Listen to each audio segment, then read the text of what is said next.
The serene calm of Beverly Hills, a place synonymous with wealth and tranquility, was about to be irrevocably shattered.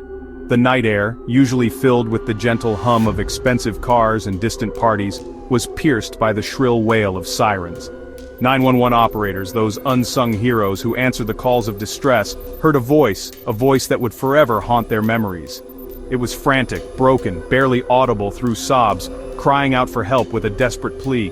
Someone killed my parents?"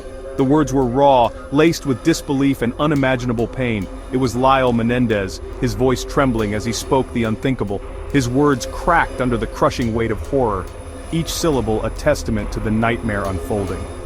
That night, August 20th, 1989, a date etched in infamy, the Menendez mansion, a symbol of affluence and success, bled secrets into the manicured lawns of Beverly Hills. The marble floors, usually gleaming, reflecting the opulent lifestyle within, perfect, were now slick with blood, a stark and horrifying contrast to their pristine beauty. A storm of gunfire, a brutal and relentless barrage had torn through the quiet home, shattering the illusion of peace and security. Jose and Kitty Menendez, the patriarch and matriarch, the parents, lay dead, victims of an unspeakable act of violence. Their bodies, brutalized beyond recognition, displayed a violence that chilled even hardened detectives, men and women, accustomed to the darkest corners of human nature. Police arrived to chaos, a scene of utter devastation and despair. The brothers, Lyle and Eric, the surviving sons, waited outside, visibly shaking, their bodies racked with sobs, faces pale and drawn under the harsh, unforgiving glare of the emergency lights. The house was silent, eerily so, but for the haunting echo of tragedy that reverberated through its empty rooms. Glass crunched ominously under the heavy boots of the investigators. The officers moved cautiously through the once pristine, gold-trimmed hallways, now defiled by violence, searching desperately for answers amidst the chaos and destruction. Bits and pieces of a shattered family life lay scattered haphazardly. Family photos, frozen smiles now mocking the present horror, tennis trophies, gleaming symbols of achievement now tarnished by blood, and a half-finished jigsaw puzzle, its pieces scattered like the fragments of a broken dream. But nothing made sense. The scene defied logic and reason, except the undeniable, horrifying carnage that painted a grim picture of brutality. Why would anyone massacre, commit such a heinous act against this wealthy, seemingly happy family, living the American dream in the heart of Beverly Hills? The brothers clung desperately to each other, seeking solace in their shared grief-stricken, or so it appeared to the casual observer. Detectives took meticulous notes documenting every detail, watching every subtle movement, scrutinizing every tear, searching for any hint of deception. The story, already bizarre and unsettling, would only get stranger and more twisted from here, leading down a path of dark secrets and shocking revelations. In the glittering city of angels where dreams are made and shattered with equal ease, even the most perfect, seemingly idyllic family could be hiding unspeakable demons beneath a veneer of wealth and privilege. To the outside world, the Menendez family looked like the embodiment of the American dream, a picture-perfect family seemingly untouched by the troubles that plagued so many others. They presented an image of success, happiness, and unwavering unity. Jose, the father, was the architect of this perceived success, a self-made millionaire who had clawed his way to the top. He was the provider, the patriarch, the man who seemingly had it all. He ran Hollywood deals, navigating the complex world of entertainment, always chasing the next big success, the next lucrative venture. His ambition knew no bounds. Kitty, the mother, was the picture of elegance and grace. She moved gracefully at charity galas, a socialite who knew how to command a room with her presence and charm. Always smiling in family portraits, projecting an image of contentment and familial bliss. Lyle and Eric, the sons, seemed blessed with everything a young man could desire. Money seemingly flowed without end. They attended the most prestigious private schools, receiving an elite education. They had access to the finest tennis lessons, honing their skills on manicured courts. And they wore the best clothes, designer labels that spoke of wealth and status. Their mansion was a palace in the hills, a sprawling estate that overlooked the glittering lights of Beverly Hills, a fortress of comfort and luxury seemingly impenetrable to the outside world. But behind every locked door, shadows crept, secrets festered, and the carefully constructed facade began to crack. Whispers floated among those who knew them that Jose was strict, demanding, even cruel in his pursuit of perfection. Kitty seemed fragile, often lost in her own world, sometimes distant and emotionally unavailable. Neighbors noticed odd things, subtle inconsistencies that hinted at a deeper unease within the family. Loud arguments that echoed through the night, disturbing the peace of the affluent neighborhood. Lights on late at night, suggesting a household struggling with insomnia and unspoken tensions. Inside, the family struggled with secrets, hidden resentments, and a growing sense of isolation. Lyle and Eric lived under a suffocating blanket of rules, expectations and control, pressure to succeed, to excel, to maintain the family's carefully crafted image, and fear of disappointing their father, of exposing the cracks in their perfect facade. They hid bruises, both visible and invisible.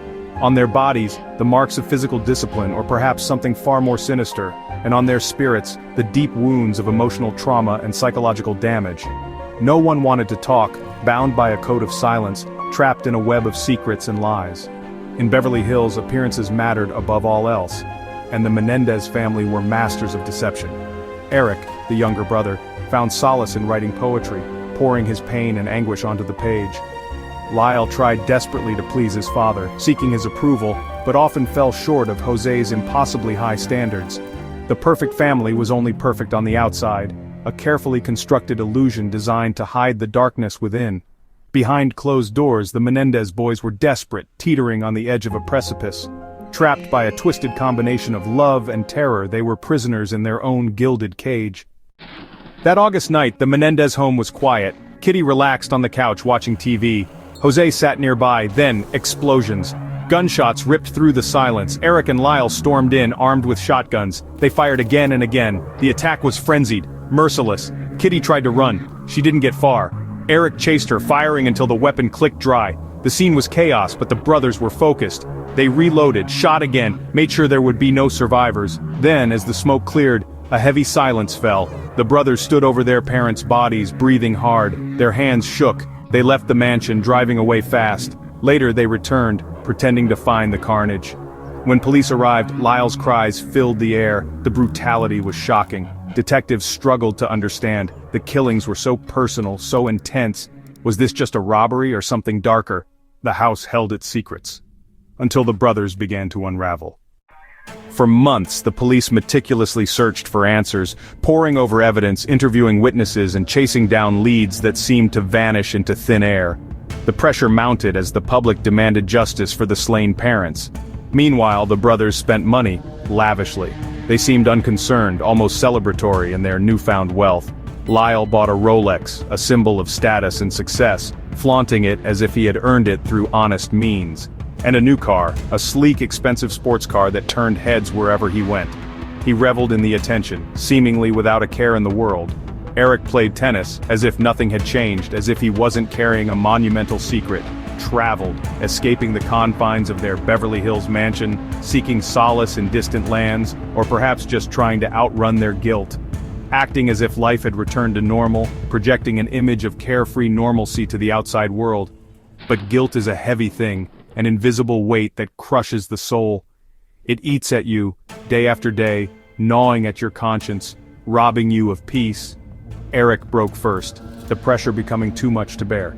He confessed to his psychologist, Dr. Jerome Oziel, seeking a way to unburden himself from the terrible secret. He told everything, the planning, the meticulous details of how they plotted the murders, the fear, the paralyzing terror that gripped them in the moments leading up to the act, the rage, the uncontrollable fury that fueled their actions. But even confessions have layers, hidden motives, and unspoken truths. Dr. Oziel's girlfriend overheard, a chance encounter that would unravel everything. She went to the police, driven by a sense of civic duty and a growing unease. Within weeks, detectives had taped confessions, irrefutable evidence that sealed the brothers' fate. The Menendez brothers were arrested, their lives irrevocably changed.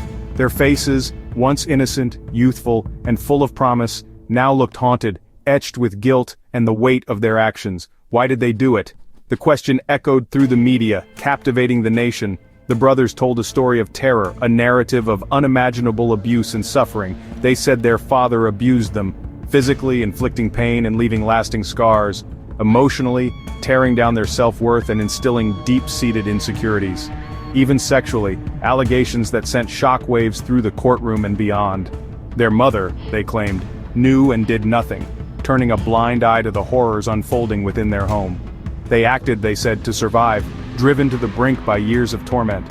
But their story had holes, inconsistencies that raised doubts in the minds of the jury. Sometimes their words contradicted each other, casting a shadow of suspicion over their claims. The line between truth and lies blurred, making it difficult to discern fact from fiction.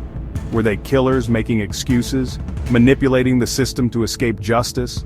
Or damaged sons crying for help, desperate for someone to believe their story? The world would soon decide, their fate hanging in the balance. The courtroom became a theater. Cameras rolled, lawyers battled. The prosecution called the brothers greedy, spoiled, ruthless. They said Lyle and Eric murdered for money for the inheritance, the mansion, the fast cars. They pointed to the shopping sprees after the murders as proof of guilt. Cold, calculated killers, the prosecutors said, but the defense painted a different picture. The brothers, they claimed, suffered years of abuse, unspeakable acts behind closed doors. They killed not for wealth but for freedom. Expert witnesses talked about trauma, fear, and desperation. The jury listened, torn. Each day brought new revelations, graphic, painful, confusing. The trial was a moral puzzle. Were Lyle and Eric victims or villains? The evidence was twisted, complex. America watched, divided. In that courtroom, innocence and guilt were two sides of a cracked mirror. The Menendez case exploded across TV screens, tabloids ran wild. The brothers' faces stared out from magazine covers, killers in the mansion, headlines screamed betrayal, money, madness. Talk shows debated every detail. Were the brothers cold-blooded monsters, or was there more beneath the surface? Day after day, reporters camped outside the courthouse. The world wanted answers. Rumors flew. Some whispered conspiracy, the family had mob ties. Others said the police mishandled evidence. Viewers became armchair detectives, piecing together theories late into the night. Friends and strangers argued, were the brothers' abuse claims real, or a clever lie? The case changed true crime forever. It was raw, shocking, and deeply human. The Menendez brothers were no longer just sons. They were symbols, mysteries, cautionary tales. Today the Menendez brothers sit behind bars. Decades have passed, but the questions linger. Were they merciless killers driven by greed? Or were they trapped, desperate to escape a nightmare? Some believe their story of abuse, others see only manipulation and cruelty. The truth may never be simple. The Menendez case is a mirror, reflecting our fears, our doubts, our need for answers. The trial forced us to ask, how far can trauma push someone? When does victim become villain? In the end, justice is never easy. The brothers' faces, haunted, defiant, still haunt the public imagination. So what do you believe? Was it murder or survival? The answer perhaps lies somewhere in the shadows, waiting for you to decide.